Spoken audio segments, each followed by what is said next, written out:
Oliveira Vieira da Silva, eu sou graduando de Filosofia e bolsista de IC pela Unirio, e minha orientadora é Vânia Dutra de Azeredo, do Departamento de Filosofia também.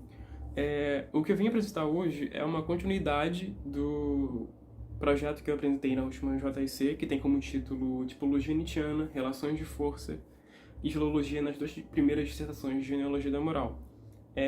E nós chamamos dessa continuidade de meio que um subprojeto que tem como título a relação credor-devedor, a responsabilidade de dívida. Então, eu gostaria de primeiro fazer menção aos objetivos e à metodologia para depois partir para uma introdução e contextualização e depois seguir para os resultados. E sobre o projeto, tenciona analisar a exposição nietzschiana acerca do sentimento de culpa, remetendo sua gênese à relação entre comprador e vendedor, credor e devedor. Seus objetivos específicos foram verificar a relação entre credor e devedor, identificar a relação entre culpa e dívida em Nietzsche. Essa parte compreende, basicamente, condensa os objetivos desse subprojeto. Quanto à metodologia, foi realizada a leitura do livro de Nietzsche, Genealogia da Moral, e de alguns comentadores a respeito do tema, tendo como metodologia a análise textual, temática, interpretativa e, no fim, a síntese dos textos que constam na bibliografia. O trabalho foi desenvolvido através de atividades individuais e encontros semanais online do bolsista e da professora orientadora. Agora eu vou fazer uma breve introdução e contextualização do que seria mais ou menos esse subprojeto enquanto uma continuidade do projeto que eu apresentei na última JTC. Tomado em conta uma continuidade do projeto no qual propusemos uma interpretação da primeira dissertação de Genealogia da Moral, livro no qual Nietzsche produz uma investigação a respeito do estabelecimento do não-egoísmo enquanto valor moral, partimos da interpretação de que o procedimento genealógico nietzschiano é empreendido a partir do questionamento do valor dos valores, se assentando por meio da investigação filológica dos signos significantes que estão embrincados na produção de tais valores a partir de avaliações. Não se trata de uma busca pela origem, mas pela mutabilidade e cambialidade dos valores no exercício que desconstrói a própria noção de uma origem. Busca-se, a partir de uma condição de vida, a proveniência das avaliações. Tendo isso em vista, ao escrutinar o texto da segunda dissertação da obra, encontramos na gênese da culpa uma flutuação valorativa da relação credor-devedor e comprador-devedor, de modo que nos propusemos compreender por meio de uma leitura hermenêutica como isso se imbrica nesse recorte da obra do autor. Agora eu vou partir para os resultados da pesquisa. Criar um animal que pode fazer promessas. Não é esta a tarefa paradoxal que a natureza se impôs com o homem? Não é este o verdadeiro problema do homem? É dessa maneira que a segunda dissertação da Genealogia da Moral é introduzida. Mediante a mobilização das noções de esquecimento e memória, o prussiano apresenta sua tese a respeito da origem da responsabilidade. O esquecimento como força inibidora ativa com a qual se pode experimentar sem que se forje uma marca em nossa consciência, como uma espécie de zeladora da ordem psíquica. E a memória enquanto uma suspensão do esquecimento para prosseguir querendo o já querido, estabelecer uma memória da vontade. O homem já moldado de maneira constante e, portanto, confiável, previsível, calculada e uniforme, igual entre os iguais, lida com um mundo de novas e estranhas coisas, circunstâncias e até mesmo atos de vontade entre seu querer, a tomada de consciência de que se quer e o atuar. De modo que, como faz quem realiza promessas, possa responder por si, no porvir, com o auxílio do longo e intenso trabalho da moralidade do costume, onde se obedece não pela utilidade do conteúdo da norma, mas pelo simples fato de ser uma norma, uma ordem. Essa modelagem foi possível, e é enquanto caminho que Nietzsche a vê em direção ao indivíduo soberano, autônomo e supramoral. A produção da memória pode ser descrita como o empreendimento da suspensão do esquecimento para que se fosse possível fixar o que se pode e deve querer e o que não se pode querer. Esse fenômeno só foi estabelecido por intermédio de punições, sacrifícios e práticas cruéis em geral. Na medida em que se infligia dor, também se gravava esses quereres na memória. Por isso Nietzsche diz que quão pior é a memória da humanidade, tanto mais terríveis são seus costumes. É a partir desse domínio sobre si, desse limite aos impulsos, que se torna possível viver os benefícios da sociedade.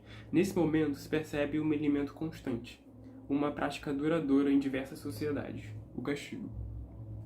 Primeiramente, quanto à expressão da raiva devido a um dano sofrido, direcionado a quem o causou. E, em um segundo momento, com certas modificações realizadas pela ideia de que todo dano contra o seu equivalente, inclusive como a dor do seu causador. Essa equivalência se constitui numa substituição de uma vantagem diretamente relacionada ao dano por uma satisfação íntima pelo prazer de ver o prazer sofrer. Desse dano causado, nesse conceito de dívida, contraída numa relação credor-devedor, que se estabelece a origem do conceito moral de culpa. Por meio da relação comprador-vendedor, foi possível pela primeira vez medir pessoa por pessoa. Prática germen da ideia de que tudo tem seu valor, equivalente. Constituiu-se aqui o homem como animal avaliador, justificando sua primazia em relação aos demais. A relação credor-devedor foi introduzida no vínculo entre vivos e antepassados a partir de uma obrigação jurídica com a geração fundadora, numa espécie de convicção de que apenas graças aos antepassados, seja através de sacrifícios ou realizações morais em geral, que a comunidade subsiste. Devido a essa obrigação, se compensa o esforço das gerações anteriores por meio da continuidade dessas práticas responsáveis pela sobrevivência da geração atual. É por conta disso que se reconhece uma dívida, uma falta que cresce permanentemente, já que os antepassados não param de garantir novas vantagens e adiantamentos pelo fato de se tornarem mais poderosos espiritualmente em sua sobrevida. Há o estabelecimento de uma dívida ancestral. Em paralelo, Nietzsche estabelece por meio de suas investigações filológicas e etimológicas que, num primeiro momento, a palavra Schuld designa dívida, débito, e apenas posteriormente, ao ser transposta para além da imediata relação credor-devedor, para a comunidade irá designar culpa, enquanto um sentimento de dever com os acordos de gregariedade e seus desdobramentos. A transição do homem para formas de vida gregárias e pacíficas, submetida à força do trabalho constante da moralidade do costume, produziu uma ruptura entre uma maneira de se estar no mundo que respondia apenas aos seus próprios impulsos para uma que se estabelece a partir de uma permanente negação deles, assentada sobre uma perspectiva que digere tudo, inclusive a relação do homem consigo, mediante a critérios calculáveis, mensuráveis, pensáveis, inferíveis, correspondentes à relação de causalidade. Enfim, formatando no ser humano a imagem e semelhança de sua pequena razão, de sua consciência.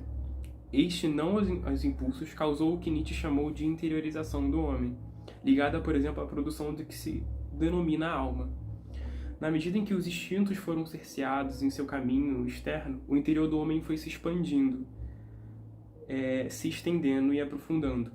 É nesse mirar contra si, inclusive da crueldade, que se encontra a origem da má consciência, a partir das constantes marcações a ferro e fogo do que se deveria querer e o que nunca deveria ser querido, de um enjalamento moral previsível, regular, calculável dos costumes, o homem se formatou banhado a sangue e lágrimas.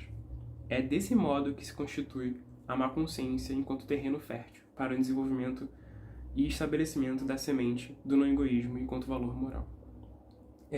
Agora eu parto para as conclusões desse subprojeto e finalizo a apresentação.